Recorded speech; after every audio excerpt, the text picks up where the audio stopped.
منہاج السنت النبویہ فی رد الشیعۃ والقدریہ. بدقسمتی سے ترکیہ میں ایک عالم تھا، ایک بادشاہ تھا، اس کا نام تھا خدائے بندہ. اس نے بیوی کو 3 طلاق دی اور پھر بہت پریشان تھا. اس زمانے میں ایک عالم تھا ابن مطہر ہلی، بہت قاضی کرم کہلاتے، راضی بڑا فخر کرتے ہیں.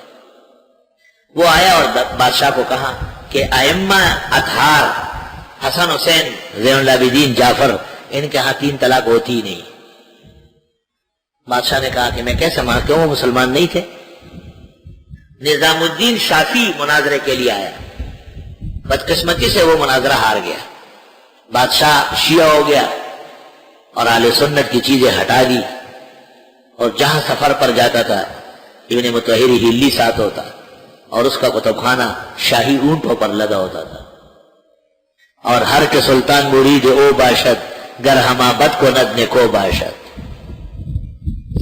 اور ترکیہ میں حنفیہ مٹ گئے، ذلیل و خوار کر دیے گئے.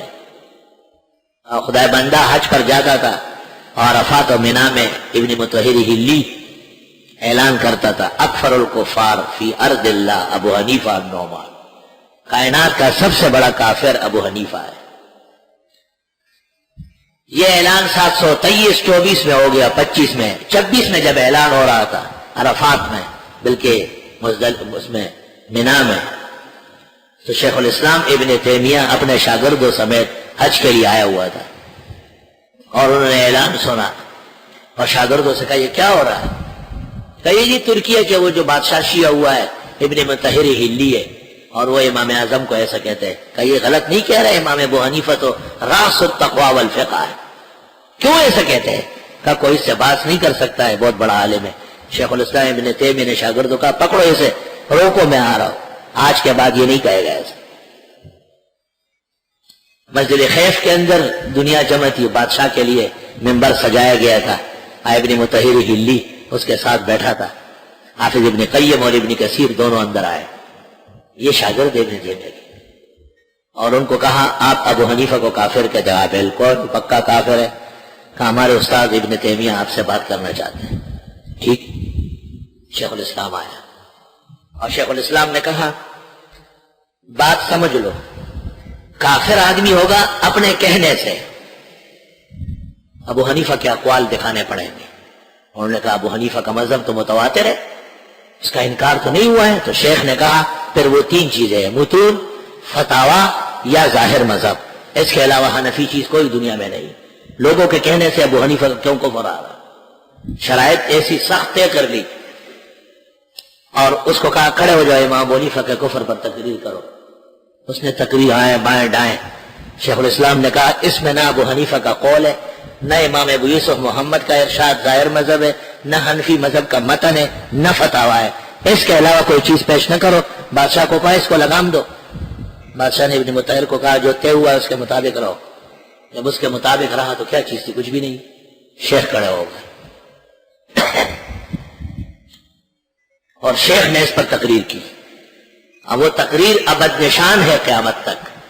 یہ تقریر کی کہ امام ابو حنیفہ وہ مجتہدین فقہا کتاب و سنت کے ماہرین کا سب سے بڑا ہے، اور امام ابو حنیفہ سے استدلال میں تو کلام ہوا ہے مگر ان کا تقوی اور ایمان ہمیشہ مسلم رہا ہے.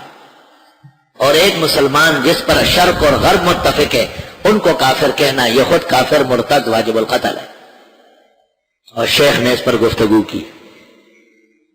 جب اس کو کہا کہ اب آپ کا موقع ہے، دیکھا گیا مردار ہو چکا تھا. ابن مطہر ہلی وہی دم دے چکا تھا. شیخ کے دلائل قاہرہ براہین جلیلہ.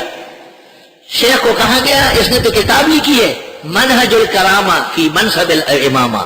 شیخ نے کہا دے دو کتاب.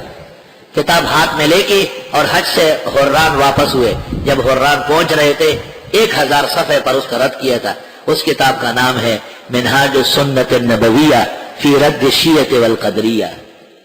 سنا ہے جب امام الازہر مولانا انور شاہ درسگاہ میں ابن تیمیہ کے خلاف تقریر کر کے کوئی پوچھتا جی منہاج السنت کیسے ہے تو حضرت فرماتے یہ لفظ پہلے کہہ دیتے تو غصہ ٹھنڈا رہتا، یہ پہلے پوچھ لیتے تو غصہ ہی ٹھنڈا ہو جاتا. اور میں نے اپنے بزرگوں سے سنا ہے کہ حری بأن یکتب بماء الذہب، شیخ الاسلام کی کتاب منہاج السنۃ النبویہ فی رد الشیعۃ والقدریہ، یہ اس قابل ہے کہ سونے کی روشنائی سے لکھی جائے، سونے کی روشنائی سے۔ ومنہاجا، اور منہاج السنہ محقق الاثر مولانا سرفراز خان کی بھی کتاب ہے جو بریلیات اور رضا خانیات کا مفصل رد ہے۔